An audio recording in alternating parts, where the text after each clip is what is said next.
हैदराबाद की मेलारदेपल्ली पुलिस ने प्लास्टिक के थैले में दस्तयाब नाश का मुअम्मा हल कर लिया। मेलारदेपल्ली के इंस्पेक्टर नरेंद्र के मुताबिक इस महीने की 24 तारीख को मेलारदेव दुर्गा नगर में सड़क के किनारे नाले से एक थैले से नामालूम शख्स की लाश बरामद हुई थी, जो इंतहाई मस्क शुदा हालत में थी। पुलिस ने 2 दिन में केस का सुराग लगा लिया और मकतूल की बीवी और उसकी बहन को गिरफ्तार कर लिया। पुलिस के मुताबिक रियासत बिहार से ताल्लुक रखने वाला मोहम्मद मुमताज आलम, जिसकी उम्र 40 साल बताई गई है, 2 साल कबल अपनी बीवी रोशन खातून और 4 बच्चों के साथ शहर मुंतकिल हुआ और मेलारदेपल्ली में मुकीम था। मुमताज आलम चिकन सेंटर में काम करता था और अपनी आमदनी शराब नोशी में उड़ा दिया करता था। शोहर की मुसलसल हरासानी से उसकी बीवी तंग आ चुकी थी।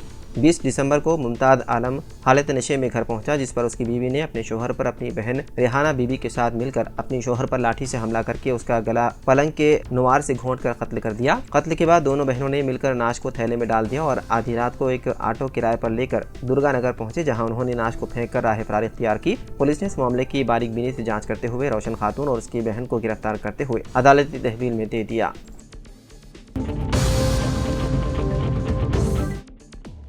तेलंगाना ग्रामीण बैंक के चेयरमैन वाई शोभा ने ऐलान किया है कि तेलंगाना में वाक़ आंध्र प्रदेश ग्रामीण विकास बैंक की तमाम 493 शाखें 1 जनवरी साल 2025 से तेलंगाना ग्रामीण बैंक में ज़म हो जाएंगी। ये फैसला मरकज़ी हुकूमत की तरफ से एक रियासत एक देही बैंक के तस्वुर को फ़रोग़ देते हुए रियासतों में देही बैंकिंग की खिदमात को हमवार करने के वसी तर इक़दाम का हिस्सा है। मीडिया को अपने बयान में शोभा ने इस बात पर जोर दिया है कि आंध्र प्रदेश ग्रामीण विकास बैंक ब्रांच के मुलाजिमीन ज़मशुदा इदारे के अंदर ही अपनी ड्यूटी अंजाम देंगे। इंज़िमाम से ऑपरेशनल कारकर्दगी में इजाफा होने की उम्मीद है, जिससे तेलंगाना ग्रामीण बैंक अपनी 928 शाखों में तकरीबन 70,000 करोड़ रुपए की कुल कारोबारी हजम को संभाल सकेगा। ताहम 28 से 31 दिसंबर तक मुंतकिली की मुद्दत के दौरान आंध्र प्रदेश ग्रामीण विकास बैंक ब्रांचेस में बैंकिंग खिदमात आर्जी तौर पर मुअत्तल रहेगी। इसमें ऑनलाइन खिदमात, ATM और दीगर बैंकिंग ऑपरेशंस में रुकावटें शामिल हैं। सारिफीन को 30 और 31 दिसंबर को हंगामी हालात के दौरान 5,000 रुपये तक की नकद रकम निकालने की इजाज़त होगी।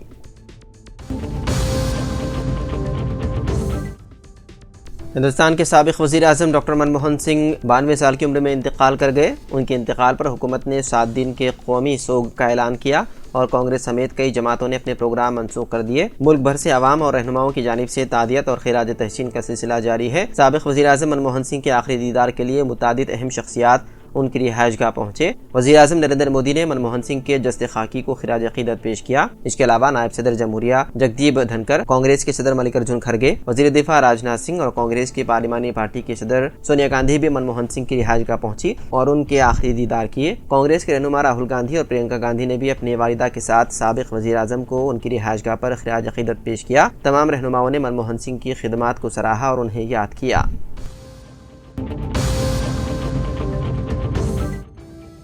वहीं दूसरी तरफ सियासत न्यूज़ एडिटर व मुदीर आला जनाब जाहिद अली खान साहब और कुल कानून साज कौंसल जनाब आमिर अली खान साहब ने भी साबिक़ वज़ीर आज़म मनमोहन सिंह के इंतकाल पर गहरे रंज गम का इजहार किया और उन्हें खिराज अक़ीदत पेश किया। इस मौके पर जनाब जाहिद अली खान साहब और जनाब आमिर अली खान साहब ने साबिक़ वज़ीर आज़म मनमोहन सिंह के दौर इक़्तिदार को याद करते हुए मुल्क और पार्टी के लिए उनकी बेहतरीन खिदमात को याद किया और उनकी सराहना की।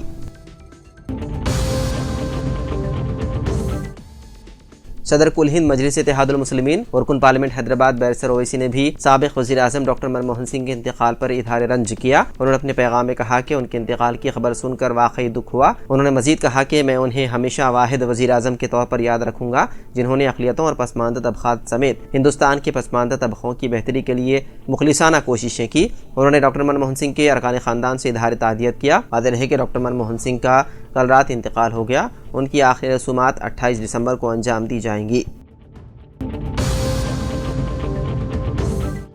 तेलंगाना हुकूमत ने ऐलान किया है कि सरकारी दफातर और तालीमी इदारे साबिक़ वज़ीर आज़म मनमोहन सिंह के इंतकाल के पेश नज़र आज बंद रहेंगे। वाज़ेह रहे कि साबिक़ वज़ीर आज़म मनमोहन सिंह कल रात तवील अलालत के बाद इंतकाल कर गए।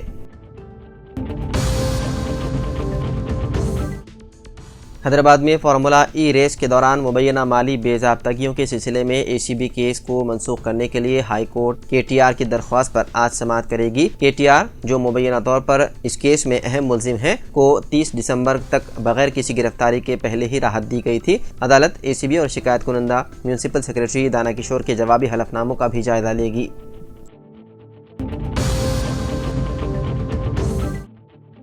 CPI کے قومی سیکریٹری ڈاکٹر کے رانا نے حکومت کو مشورہ دیا ہے کہ وہ ایسی فلموں کی حوصلہ افزائی کرے جو سماج کی بھلائی کے لیے تیار کی جائے۔ انہوں نے کہا کہ عام طور پر ایسی فلمیں حکومت کی سرپرستی حاصل کر رہی ہے جو سماج کے لیے فائدہ مند سے زیادہ نقصان دہ ہے۔ انہوں نے کہا کہ سماج کے لیے بہتر پیام سے متعلق فلموں کی حوصلہ افزائی نہ ہونے کے نتیجے میں پروڈیوسرز فلموں کی تیاری سے قاصر ہیں۔ انہوں نے کہا کہ عام طور پر کروڑوں روپے کی سرمایہ کاری سے فلم کی تیاری کے بعد شائقین پر اضافی بوجھ عائد کیا جا رہا ہے۔ بینیفٹ شو کے نام پر ٹکٹ کی شرح میں اضافہ اور ٹکٹوں کی بلیک میں فروخت کے ذریعے آمدنی حاصل کی جا رہی ہے۔ حکومت کی سرپرستی حاصل کرتے ہوئے ٹکٹوں کی شرح میں اضافہ کیا جاتا ہے۔ انہوں نے حکومت کو تنقید کا نشانہ بنایا اور کہا کہ سماج کے لیے موزوں فلموں کے بجائے جرائم کی حوصلہ افزائی کرنے والی غیر اخلاقی فلموں کی حکومت حوصلہ افزائی کر رہی ہے۔ انہوں نے حیرت کا اظہار کیا کہ سندل کی لکڑی کے اسمگلر پر تیار کی گئی فلم پشپا 2 کی حوصلہ افزائی کی گئی، جبکہ یہ فلم تشدد کی حوصلہ افزائی کا سبب بن سکتی ہے۔ حکومت کو فلم انڈسٹری سے زیادہ سماج کی بھلائی کی فکر کرنی چاہیے۔